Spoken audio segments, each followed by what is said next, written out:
Alright, what is going on, guys? Perry the Entertainer here, giving you guys another video. This video is going to be WWE results for March 21st, 2011, but before I start this review, make sure you click that subscribe button up there. Thank you for every one of my 18 subscribers so far.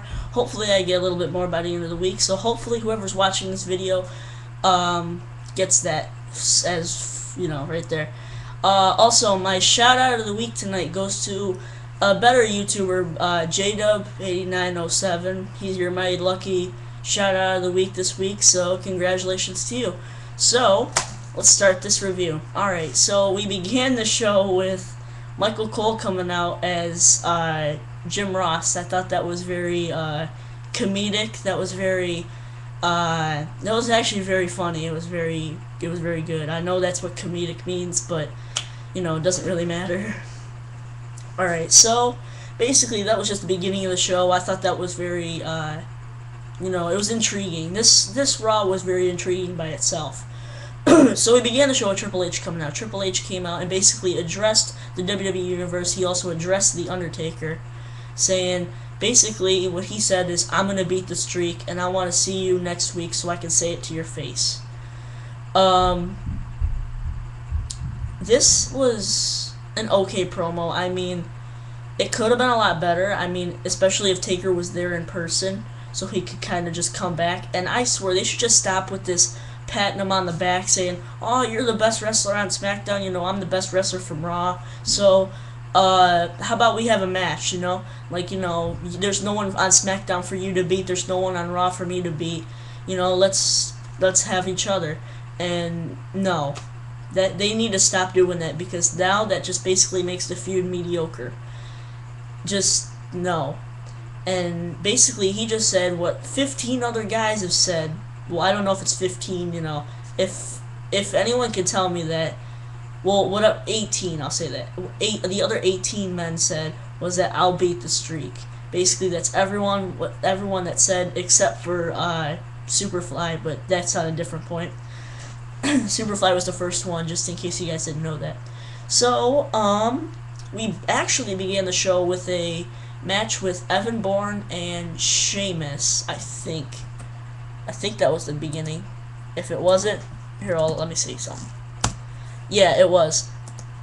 I'm just gonna kind of go in order. If I'm not going in order, someone just tell me. So, one second, guys. Yeah, Sheamus and Evan Bourne. This was basically a couple second match. Basically a rematch from when Evan Bourne returned.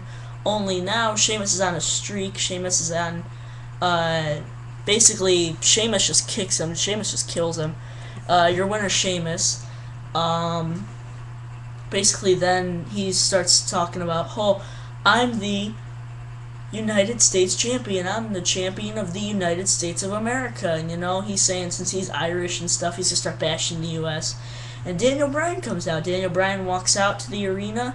He looks Sheamus straight in the eye and says, I want my rematch clause for the United States title, and I want it at WrestleMania. I thought he was going to say it next week, because I don't really see a United States title match at WrestleMania. Or if there is going to be one, I don't think it's going to be that good. I don't think it's going to be that good as their match on Raw last week. So, that was that. Then we had a Divas match. I thought the reason why I'm mentioning the Divas again was because of Michael Cole. Maurice versus Eve Torres. But this match was hilarious, because halfway in, Michael Cole grabbed a mic and he's like, okay, this match is getting boring, you know, stop the match already, you know, I have another announcement to make and everything. I thought that was fantastic. But anyway, your winner was Eve Torres, and after that, they pretty much had to escort Eve from the building, because Eve was ready to kill Michael Cole. Eve actually punched Michael Cole, and, you know, he's like, oh, you want some of this? You want some of this? Get her out of here, and stuff. And Michael Cole, that's just great. That was funny on his opinion. Alright, then we had a tag team match with the Core, Justin Gabriel and Heath Slater, versus Santino and Vladimir Kozlov. I hate what they're doing with Vladimir Kozlov. They basically have him play a comedic gimmick. They're not having him as the, you know, the Soviet wrestle machine and stuff. You know, they could have had him he could destroy anybody on the roster. If I had to have a fight, or if I was in a fight with anybody and I could pick any WWE superstar I want, it would first be Vladimir Kozlov. And if I can't pick him, I'd pick Big Show. But speaking of Big Show and Kane made an appearance at the end of the match. Santino and Vladimir Kozlov lose this match to Justin Gabriel and Heath Slater, and the Core go after Santino and Kozlov, and Kane and Big Show, their old music from 2006. Well, basically, it's their new music now, but they mixed it up like they did in 2006. But they came down, they're beating up the Core, they're throwing them out of the arena, or throwing him out of the ring. They double choke slam Ezekiel Jackson, and that was that. So they come to save Santino and Kozlov. So then, Miz really scared John Cena that much to have Cena do a promo from his house. They have him, he's talking about how, okay, well, I hope that whatever Miz is doing right now, Miz, I'm sitting at home because of proof, and Miz deserves to be the WWE champion. And then basically he's just like, oh, I hope, I'm watching from my house tonight, and I hope that the Miz rewrites history, because at WrestleMania he plans on making history. So then that's kind of all that, and then Michael Cole takes the mic and he's like, okay, while Cena and The Rock are on satellite, I'm here live and in person. And that was great, because now he's saying that he has another world exclusive for Jerry Lawler himself. And just so anybody doesn't get mad at me because I missed something, I'm going in order is what I see. Alright, so then they had this in-ring promo with Michael Cole. I'm sorry. Michael Cole ends up getting permission from the Lawler family to see the Lawler family photo album, and he's talking about not his son, but his father, and he's saying how much his father, he hated him and stuff, and now that his mother's not alive, he can't protect him anymore or something, and he rubs it in his face, and then, he says his dad is cowardless and he likes bullies and stuff, so, okay. And then comes the bad part. He says, okay, and there's something that your family has wanted to tell you for a while.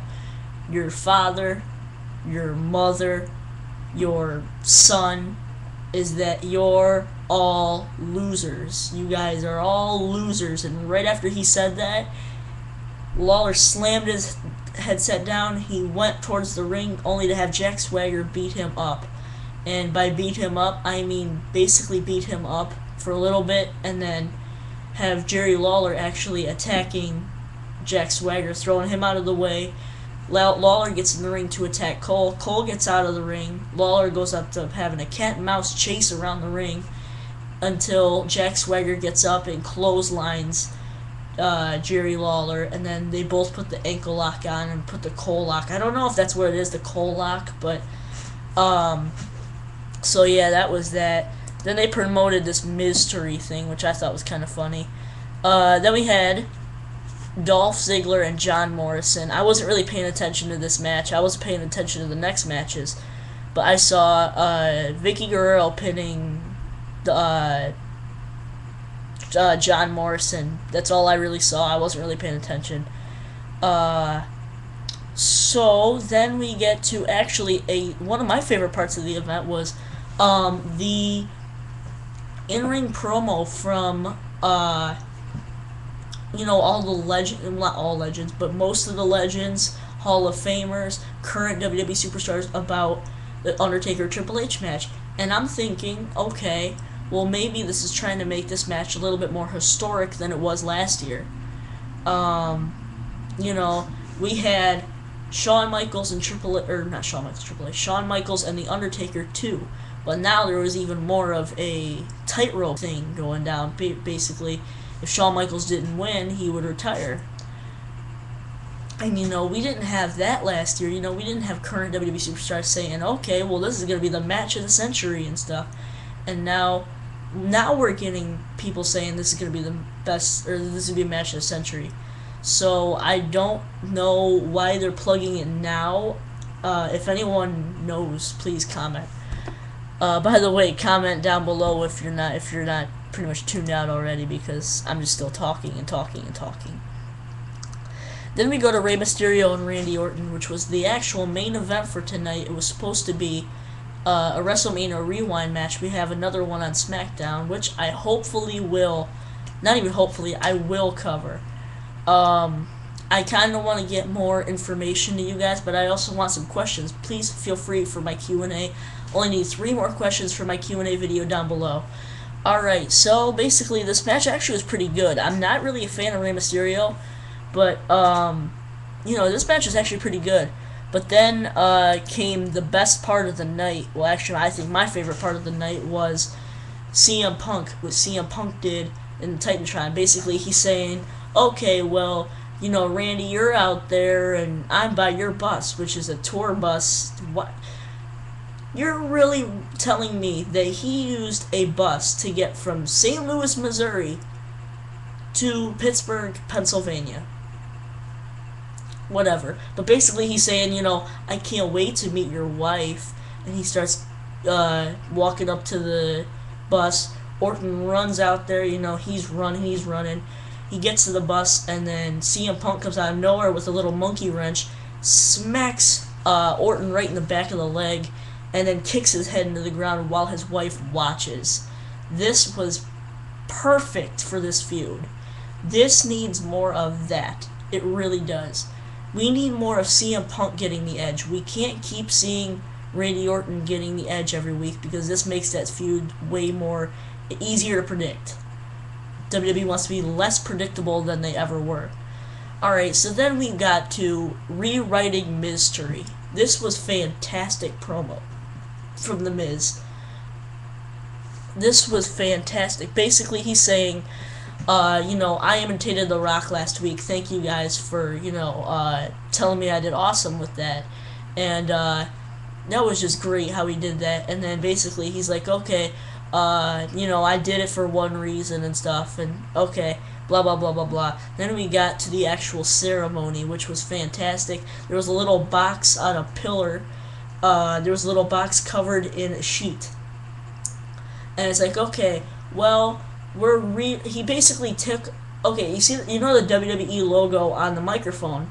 He takes off the thing, and he's like, okay, well, you see the WWE logo here. Well, if I switch it, and he turns it around and it looks like an M. He's like, okay, I'll put it as an M. He puts it back on the microphone. And he's like, okay, drum roll, please. The drum roll goes. He pulls off the sheet. It ends up being the WWE Championship, not in a W anymore, but it's on an M.